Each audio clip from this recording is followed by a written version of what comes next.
The camera? Yeah, I'm good. Do first question with Sean Cunningham. Tristan, welcome to Sacramento, man.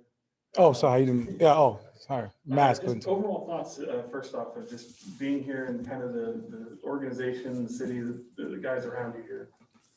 I'm excited to be here.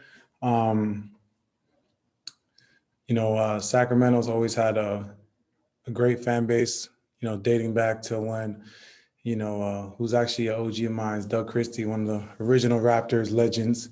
So back when he was playing, and, I remember as a kid watching and even now, playing with them with the new arena, the Golden One Center, which the city very much deserved that new arena because Sleep Train was definitely a tough visiting locker room to go into, not because of the aesthetics. So I'm happy that the team got and the city got a new arena. They deserved it. But in terms of the team, being teammates with Luke for a year and a half, it's crazy how time flies. That at one point we were teammates and he was throwing me high-low passes and getting me some easy buckets around the rim. Now he's my head coach. It just shows you how quick time flies in this league. And with this team with a lot of great young talent, I want to be able to come in and pay my knowledge that I've learned from the guys before me forward. Having the opportunity to play with a guy like LeBron and Kyrie and Kevin, and then having last year playing with an emerging superstar in JT and JB, just help these younger guys. They have a lot of potential, and I know they want to be great. And I think what I can bring to the table is that knowledge, but also know what it takes to win. Been in a winning culture, and know what the sacrifice is every day to get to that point. So that's what I just try to bring each and every day here, and level of toughness. Sorry, you mentioned it with Luke a minute ago. Just does it make you kind of feel a little old? How different is he now as a coach compared to being a teammate? I told Luke today when I saw him, I said, "Luke, you look better now than you did the last 2 years we played with each other." I said, "Man, you might need to put the shoes on, lace them up, and practice a little bit if we fucking around. You might need to play a little bit and show guys how it's done." So I know it's crazy, entering year 11 at the age of 30. When I got into the NBA, um, at the age 30, you were probably like middle of the pack in terms of like experience mixed with like age. But in the last 2 years, I've had the most experience NBA wise on both of my teams with the Celtics and here with the Kings. But, just at 30, so it just shows that the league's getting younger and kids aren't staying in college. So that's basically what it's showing. So it's great. I feel good, and still a lot of great years left in me. And I want to come in here and do what I've been doing for a long period of time, which is help impact a team and a franchise. And I want to do the same thing here. We'll go to Zoom. Jim Conlon. Hi, Tristan. Tristan, you've been to the promised land, so you're coming into a locker room that's trying to reach there. And an awful lot of young rookies, an awful lot of young players that don't know that. Do you feel since you've come there that they've been knocking at your door, asking for you for advice, asking you for about your experiences so far, and trying to learn from you and take on board what they can gather from your knowledge? Yeah, no, they definitely ask questions. I think obviously, in the summertime, guys are training and with their family all over the place. I think now that we're all together for a long period of time and we're back in the grind mode, I know that a lot of guys are gonna have questions, and I'm always open book. One thing about me, I'm a straight shooter. I keep it real and just tell them how hard it is. It's tough in this league to be great and to get to the promised land and just put yourself in a position to win. It starts from day one. It starts from today, from media day, the mindset you have coming in, and it's tough. It's the season's long. The NBA season's long. It's not like football where you have 16 games in 3 months. For the NBA, it's a 6-month commitment, and it's practice every day, traveling and games. So it's not easy, but that's what makes the great ones great. And for me, being around the greats and seeing what they did, and day in and day out, I want to be able to pass it on. And I think that's what this league should be about. The guys. The knowledge you get from the greats before you should pass it on to the younger generation, and that's how you keep this league growing, and that's how you keep the great players and turn these guys into the next great superstars in our league. And Tristan, finally for me, you played with probably one of the greatest guards of all time in the NBA, in D Wade. And do you think a young Tyrese Halliburton, a Davion Mitchell, do you think there's a potential there? Do you see a young sort of D Wade in those type of players that has, if they could reach that level maybe in 8-9 years time? I think we'll go Tyrese first. I think Tyrese has a lot of potential. I see, when watching him play, I see a lot of a young Sean Livingston before he got hurt when he was with the Clippers. Sean Livingston was playing very well with the Clippers before he got injured, and that team got to the first round when they had Baron Davis with them. So, I see a lot of that, a guy that's 6'6", 6'7", that can play make, but also can shoot the ball. I think Tyrese's feel for the game is far more advanced than how many years of service he has in our league. So that's a great thing to see. And especially, I'm a big fan of big guards that can play make. So for Tyrese, I'm a big fan of his, and I saw how he was able to, when he came in the game, change the game so much with just getting the ball moving, hopping, and being able to make plays for himself, but for his teammates. And I think that's what separates yourself as a young guy. A lot of young players, when they come in, they think that it's on them to whether it's make the plays or do all the scoring, but the reality is, you got to pick and choose your moments. And if you can get your teammates going early, it opens up the floor for you so much more. And I think Tyrese, he's figured that out. And I think that's what's going to make him a very special player in our league. And that's why, players around our league and teams love him a lot. So it's definitely a compliment that he's doing something right. For Davion, I think, he's been a winner at every level. He's won in high school, college, and he reminds me a lot of Colin Sexton in terms of their hard work. At the end of the day, you can't shortcut the process in terms of your career and what you're trying to achieve. I think the basketball gods are very rewarding to those that put the effort in each and every day. And I think D, he's a byproduct of that.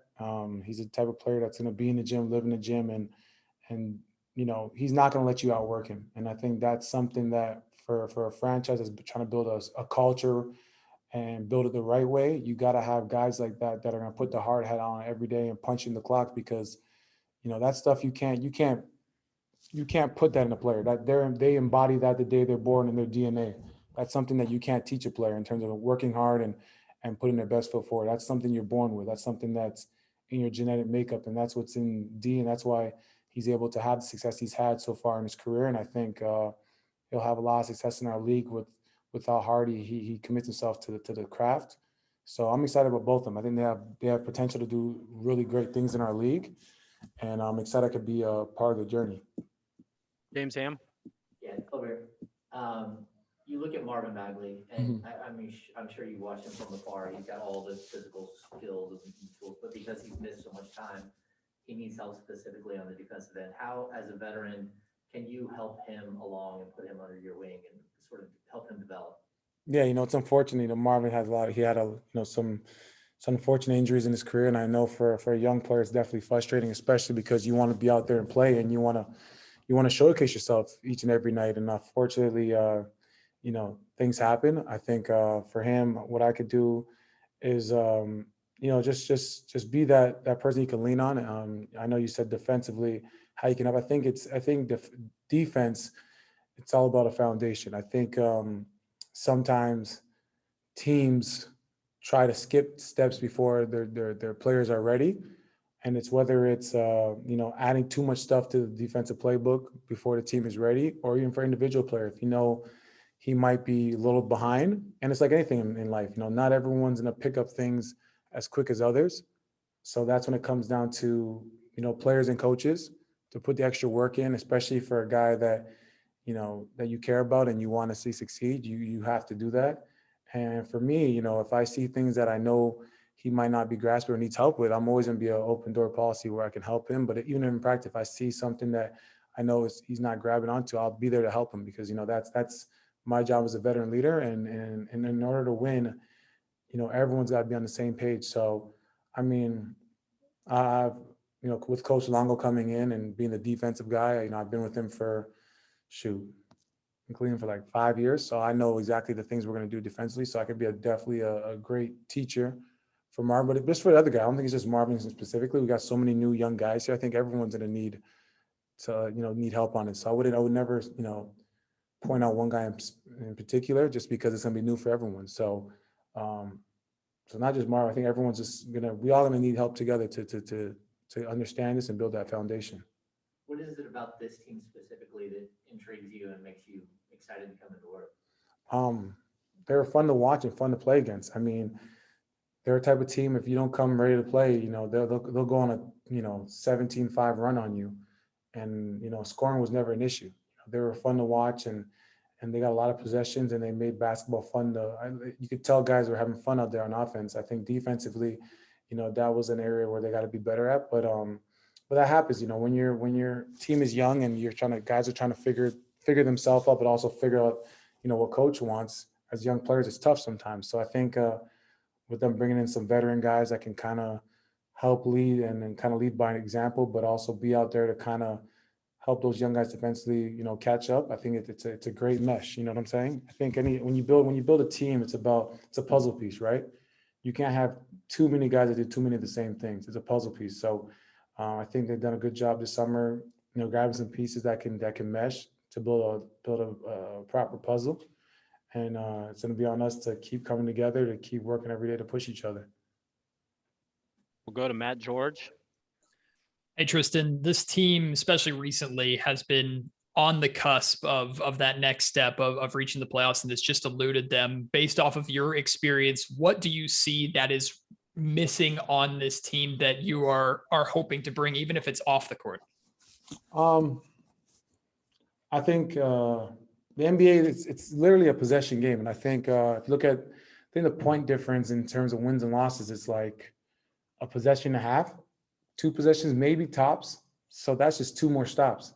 So I think because I've been on both sides, I've been on winning teams, I've been on teams that have been in a situation like this team where, you're around the cusp and you feel like you should have that chance to make the playoffs. And I've been on a straight rebuild situation. So I've been in this position before. I think it was when Mike Brown was the coach in my 3rd year.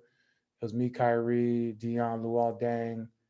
I think we had Andrew Bynum. We were on the cusp. I think we finished like 10th or 9th in the East.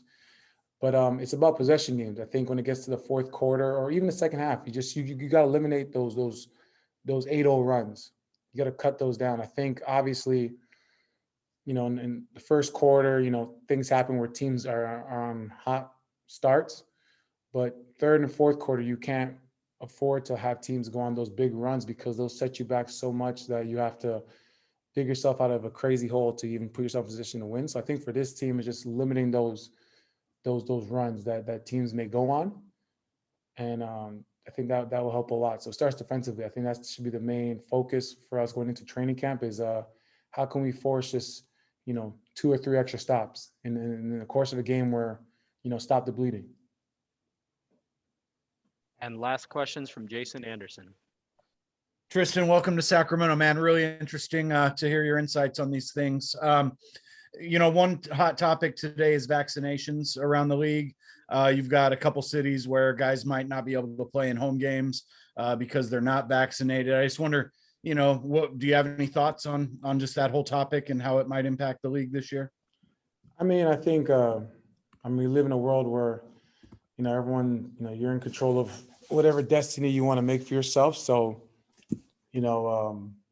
if you choose to be vaccinated, that's a choice that you make, and then, it's on you. But if you choose not to be vaccinated, with the way things are going in our country, with the NBA saying certain games you can't play in, I mean, it's just the nature of the business, nature of where we're at today in this country. So, I mean, I don't have really much to say about it.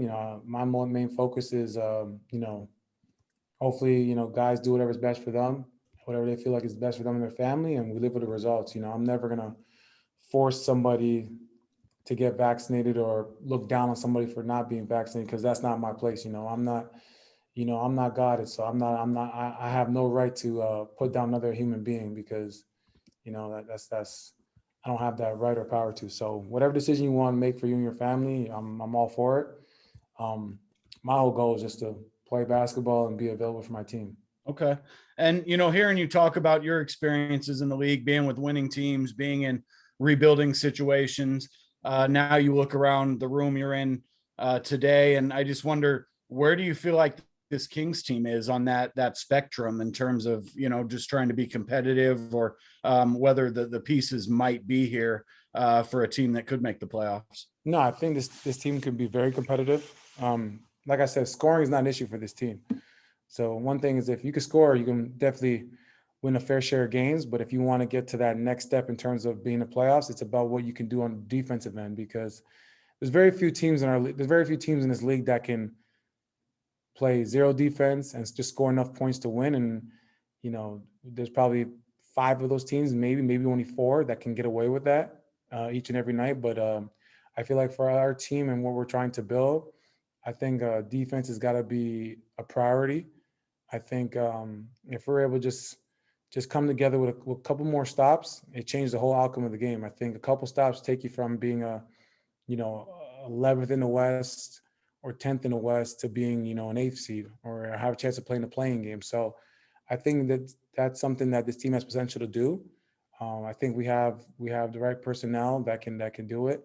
And I think it's just about growing. I think the key for us is to have a good start. So training camp will be important for us. I think preseason will be important. Of course, there's got to be a balance in terms of, like, you want to keep guys fresh and everything like that. But I feel like with a younger team, it's always good to have a hot start, because a lot of those veteran ball clubs, I remember when I was on a veteran team, we wouldn't start hitting our stride till maybe around Christmas. So for this team right now, being a younger team, we got to take advantage of those veteran teams kind of having a slower start. One more from Sean. Tristan, just real quick, how do you reflect back on last season, the time with Boston, and just why didn't that work? And was it the most frustrating year for you? I enjoyed my time in Boston. I think my teammates were amazing. I still talk to all of them today. A great group of guys. I think, it's like anything in life. We got to the playoffs, but unfortunately, obviously, with Jay being hurt, we never gave it it was unfortunate. We never really had a full roster. It was either someone got hurt, COVID, or, it was always something that came up with our team. And it, we definitely fell short. And we all know in our heart that if we actually had a full roster, I think we would probably won one of those 2 games against Miami that we had to play that gave us a chance to not be in the playing game. I think it would have gave us a chance to be like 5 or 6. And I'm pretty confident if we were 5 or 6, we would have probably, especially with what happened with the other teams, we'd have probably been Eastern Conference Finals against either Milwaukee or the Nets. So, but that's how the game works. Availability is the best ability in this league, and of course, we weren't lucky with that. So sometimes change is good. I met some great people there, built some amazing relationships. Coach Stevens is a great basketball mind, and he knows what happy for him that he's going to be in the front office. And I think he put a lot of work into this game where he deserves to be in the front office now and get a change of scenery, because he has a great basketball mind. So I think he's going to do a really good job. And you see what he's doing. He's collecting assets over there in Boston, and that's one thing that in this league, Denver did a good job of doing that back in the day too. Collect a lot of assets so you can help build your team the right way. So Brad knows what he's doing. So he's a smart man. So I had a good time there. But change is good. I'm in Thank Northern you. Cal. Thank you, Tristan. Yeah, no more winter. I deserve it. Tired of snow.